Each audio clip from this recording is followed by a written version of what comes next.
Good morning, beloveds. There's a lot going on, but there always is. We went to see Maverick last night. Considering that I grew up on and around Air Force bases and my husband was in the Navy and on a helicopter carrier, we both kind of went, wow. And it was a really good movie. I'm not the biggest Tom Cruise fan. I'm just not. But he's definitely getting better as he ages. So his acting is aging like a fine wine. Now, and my class starts tonight, so I'm kind of excited about that. So it is June 7th. Our title is God Loves Me. And I'm being distracted by the cat. Our first quote is, yes. Oh, no, sorry. Yea, that I have, biblical. Yea, that I have loved thee with an everlasting love. Therefore, with loving kindness have I drawn thee. And that is Jeremiah 31:3. But the great love of the universe must be one with the great law of its own being, and we approach love through law. And that is The Science of Mind, page 26. Excuse you. We all want to feel what Ernest Holmes referred to as the warmth and color of God. We want to know that in some way God loves us, but we may have to rethink what being loved by God really means. As we come to believe that God is not a big man in the sky, but the very essence of life itself, we have to let go of the whimsicalness of that an anthropomorphic God would possess. We need to train ourselves to sense and receive the response of God, which comes forth as peace, joy, well-being, and equanimity. The loving response of God is always available to us, but we can only experience it if we are open to it. God's response to us is constant and never failing. It is our response, our receptivity, that varies according to the limitations we set. God creates all that is, and I daily use divine wisdom in all that I think, say, and do. God's loving response is always forthcoming to me. I know it to be the essence of goodness, beauty, and joy, and I keep my thoughts free from limitations. God's response to me fulfills my healthy desires. I give thanks to my loving God for my wonderful, healthy, happy life. And that is MS Margaret Stortz. Okay. And immediately what that reminded me of is a conversation that I had with Miyoki. She was talking about being a Buddhist and letting go of that warm, fuzzy God. And that, to a degree, is kind of what Ernest is asking us to do. Now, she called it the whimsicalness of God. And because and somebody's gonna come for me on this one, but the God that we have created in our own image, all right? The old man in the sky is capricious, judgmental, murderous. I mean, go back and read the Bible. And you know, so that gives us this idea of God, which makes it hard to trust God. All right. And that's one of the reasons why Ernest Holmes, among other people, because Ursula Gesterfeld was the same idea. It's like, I don't want to believe in God as a personality, because you can see some of the more negative personality traits that we associate with God. Which is why they said God is not a personality, God is principle. All right. Which is one of the reasons why we will use the term patterning intelligence, to get away from the idea of God as personality. And that, I think that's one of the things that Margaret is leaning into, is God as principle. Well, everybody wants to be loved. Everybody wants that warm fuzzy. Especially if we have difficult relationships with our fathers, that can make our relationship with God interesting, because God is a old man in the sky. So then that can make our relationship with God interesting. If you have a great relationship with your father, you might have a different relationship with God than those of us who have had, and again, I'm going to say interesting relationships with our fathers, which is telling you more about me than I probably am willing to admit at any one time. So she is reminding us that while we don't have the warm fuzzy, now the interesting thing is we do have the warm fuzzy in the variety of teachers, okay? So while Jesus is not, here's where we walk that line, Jesus is not all of God, okay? Jesus is a warm fuzzy representation of God. And we can say that about a number of the teachers. A number of the Buddhas would be warm fuzzy representations of God. So we have that. But if we want to feel that God loves us, then how do we do that? Well, we look around. We look around. And that's why she's talking about receptivity and the limits that we set.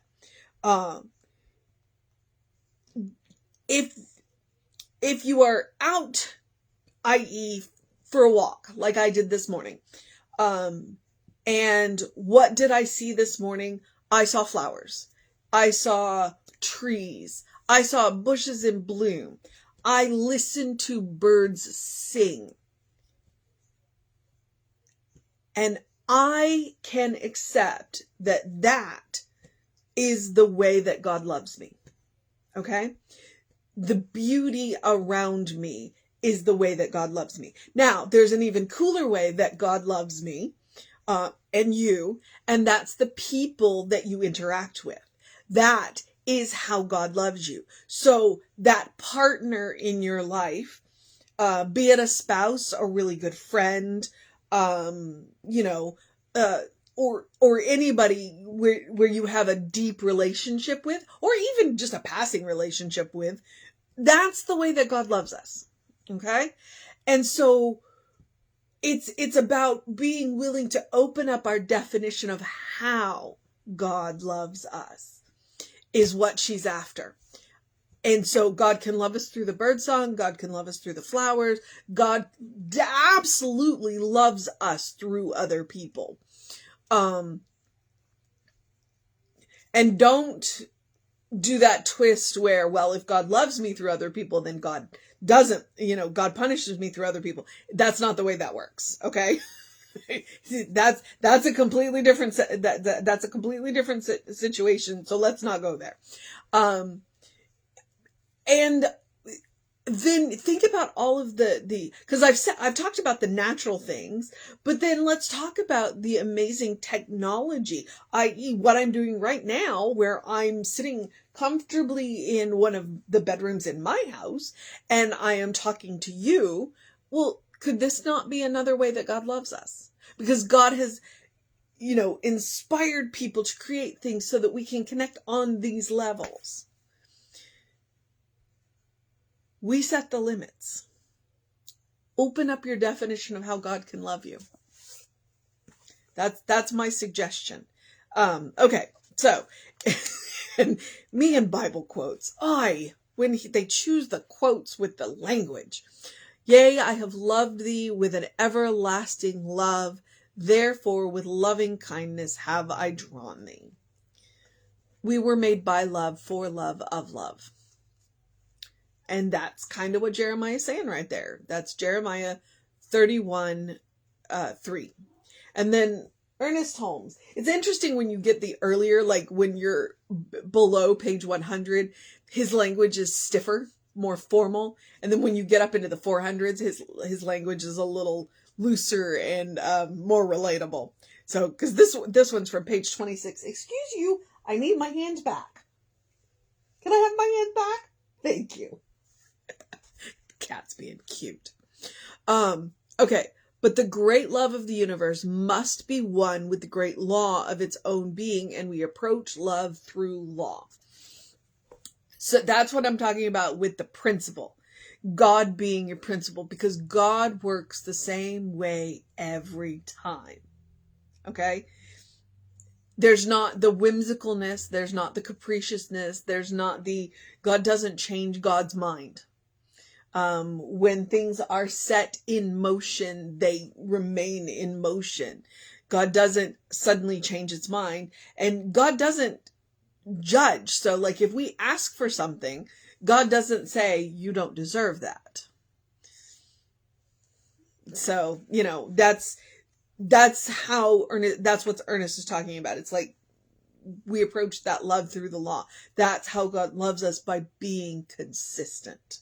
All right. When you read the stories that we tell about God, God can be very inconsistent. But God isn't inconsistent. God is very consistent. Who's inconsistent? We are, because we change our minds. And that's that whole free will thing.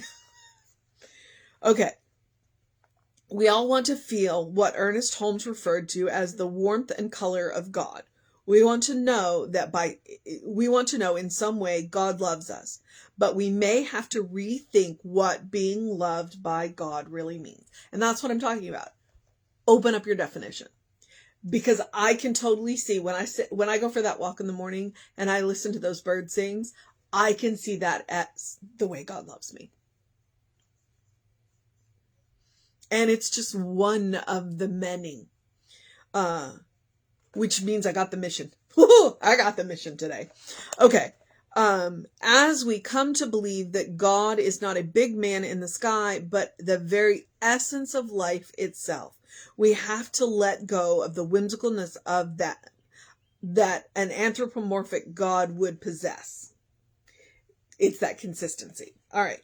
We need to train ourselves to sense and receive the responses of God, which come forth as peace, joy, well-being, and equanimity. The loving response of God is always available to us, but we can only experience it if we are open to it. God's response to us is constant and never failing. It is our response, our receptivity, that varies according to the limitations we set. That's what I'm talking about. If we open up our definition of how God loves us, we will see that we are far more beloved than we think we are.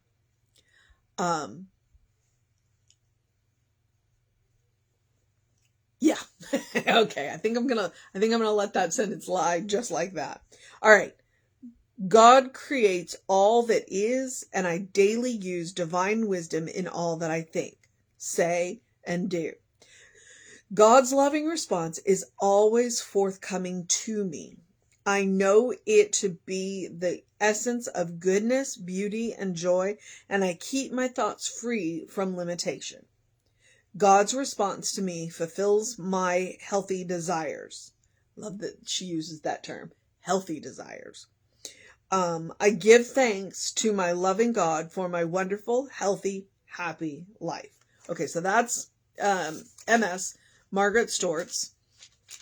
And I'm going to tell you that I think that the mission today, should we choose to accept it, is to line out all of those ways that God loves us that we hadn't thought about beforehand. Okay?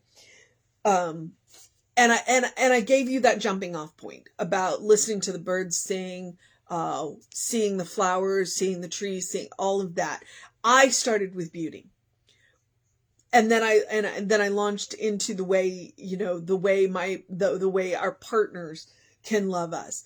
So, and just, so make a list of things that you hadn't considered before that might be ways, or that could be ways that God loves you.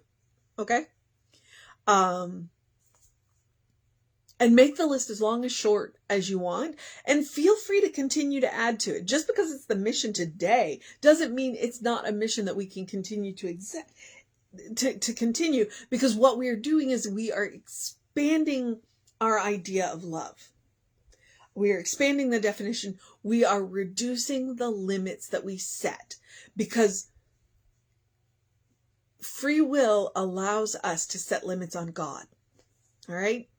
God has no limits, but God has allowed us to limit how we interact, our receptivity, and all of that. And so by starting out looking for these different ways that God loves us, we start to push back on those limits that we've set. And we didn't even necessarily set them. It's what we've been taught. So we start to push back on that. And that, I think, is part of spiritual work, is to unlearn what we've been taught. All right. So that is the mission today. The other thing, as always, I do encourage you is the spiritual practice of doing something loving for yourself, doing something kind for yourself, doing something compassionate for yourself. Big, small, does not matter. Point is to practice on yourself, because you deserve your own love. You deserve your own kindness. You deserve your own compassion. Yeah, as I make sure that one cat doesn't knock the other cat over. Create that bank for yourself. Practice on yourself. As you practice on yourself, you create that first response, that default setting. And it means that no matter what happens, you will have it when you meet those people that need a little extra. You will have it to spare. Okay? And as always, I do encourage you to do something to engage your mind and your body, to drink plenty of water, to get that face full of bright light early in your day, whenever your day starts, and to open the windows of your soul. Allow the breath of heaven to remind you, you do live in heaven right here, right now. It is all around you. I guess that might be my favorite quote. I follow David Bruner. He asks questions. And the other day he was like, what is your favorite quote? Well, that's the one I say every day. So I'm going to guess that's my favorite quote. Because I got it from Ernest Holmes, the 365. All right. But then I'm going to remind you, the way to find heaven is to look for the good. And that is what you're doing today in the mission. You are looking for the way God loves you, which means you're looking for the good in your life. And look for all of them. Nothing is too big. Nothing is too small. God loves us in all of these big ways, but God also loves us in all the little ways too. Expand your definition. Okay. So there's stuff going on, I'm sure, starting with my class starts tonight. If I sent out the email, if you want in on the class and didn't get the email, you feel free to text me or email me, or email info@creativelife.org. I will check my email right up until the end, right up until 5 minutes to 7. And you can join next week too. So, you got a week to make up your mind. And, whatever else, so, like I said, email info@creativelife.org, get on that constant contact. Then that way, you know what's going on when I don't.